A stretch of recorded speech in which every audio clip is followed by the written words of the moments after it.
Hello दोस्तों, कैसे हैं आप सब लोग। आशा करती हूँ अच्छे होंगे। हमारी आज की कहानी का नाम है ख्याल। अरे नेहा, मेरी चाय का टाइम हो गया है और कितनी लेट हो गई है। अभी तक तू चाय बनाकर नहीं लाई। उमा जी ने अपनी बहू नेहा को टोकते हुए कहा। हाँ मम्मी जी, बन गई है चाय पीकर। उमा जी, प्योर दूध की नहीं बनाई क्या? टेस्ट नहीं आ रहा है और शक्कर भी नहीं पड़ी है। मम्मी जी, शक्कर हल्की डाली है। ज़्यादा शक्कर दूध आपकी सेहत के लिए अच्छे नहीं है। बहू, तू मुझे कितना टोकती है। सारा दिन खाने पीने पर अंकुश लगाया करती है। यह मत खाओ, वह मत खाओ। अरे, 4 दिन की जिंदगी है, आदमी चैन से गुजार ले खा पी कर। तुझे तो बस रोकते ही रहना है। दोपहर में खाने पर बहू, आज तूने फिर से मूंग की दाल बना दी। मैंने तो उड़द की दाल बोली थी ना, तू भूल गई क्या? नहीं मम्मी जी, भूली नहीं, लेकिन उड़द की दाल बहुत बादी करती है और आपके जोड़ों में दर्द है, तो इसलिए मैंने मूंग की दाल बना ली, जो आपके लिए सुपाच्य और काफ़ी पौष्टिक रहेगी। नेहा, तू तो मेरी दादी अम्मा बन गई है। अब तो मैं अपनी मर्जी का कुछ खा पी नहीं सकती अपने ही घर में। नेहा बोली। नहीं मम्मी जी, ऐसी बात मत करिए। मुझे आपकी सेहत का ध्यान है, इसलिए मैं आपके लिए सेहतमंद खाना बनाती हूँ। इस संडे को मैं आपके लिए उड़द की दाल ज़रूर बना दूंगी। एक दिन उमा जी अपने लिए किचन में खीर बना रही थी। खीर लेकर वह बाहर डाइनिंग टेबल पर खीर का आनंद ले रही थी। तभी नेहा किचन में गई। उसने देखा गैस सिम में पड़ी है और बुझी हुई है। गैस का महक पूरे किचन में भर गई है। उसने जल्दी जल्दी सारी खिड़कियां खोली, एग्जॉस्ट फैन ऑन किया। मम्मी जी, आपने गैस खुली छोड़ दी। पूरे घर में गैस की बदबू भर गई है। लेकिन उमा जी अपनी गलती मानने को तैयार नहीं थी। वह बोली, मैंने तो बंद करी थी, तू ही बाद में आई थी और गैस बंद करना भूल गई। तू हर समय मुझे टोका टोकी ना किया करे, मुझे बिल्कुल पसंद नहीं।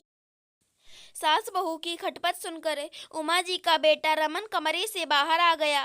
ये कैसा शोर मचा रखा है आप दोनों ने? सास बहू दोनों ने अपना अपना पक्ष रखा और अपने पक्ष में सफाई दी। उमा जी बोली, रमन, मेरे लिए एक अलग किचन बनवा दे।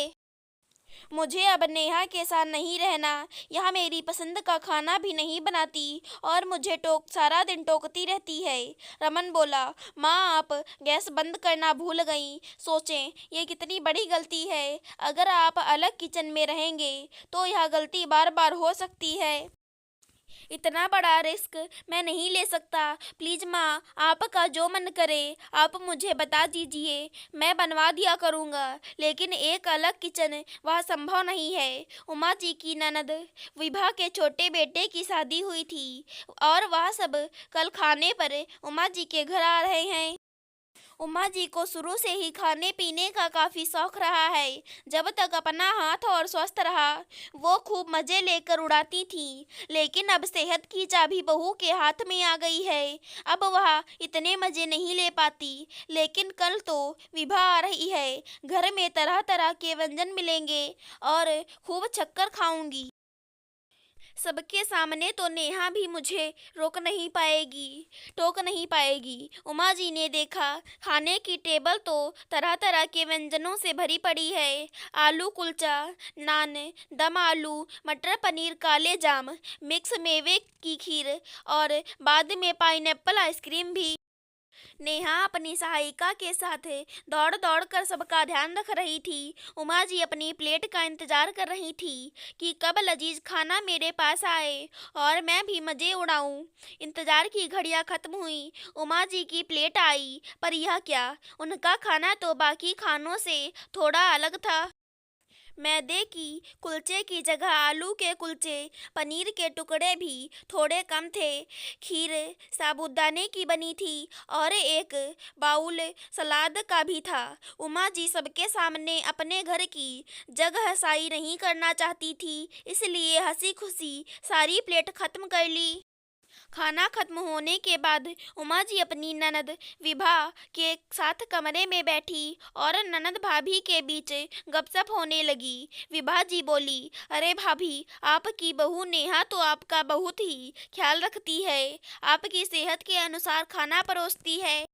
और एक मेरी बड़ी बहू है, जो सबका खाना बनता है वही मेरे लिए भी परोस देती है, कभी भी मेरे स्वास्थ्य का ध्यान नहीं रखती। अभी कुछ दिन पहले ही उसने छोले भटूरे बनाए और मैंने भी खा लिए। मैदे के भटूरे मुझसे डाइजेस्ट नहीं हुए और कई दिनों तक मेरे पेट में दर्द होता रहा, लेकिन किसी को वहाँ कुछ नहीं पड़ी है। कोई भी मेरा खाने पीने का ख्याल नहीं रखता।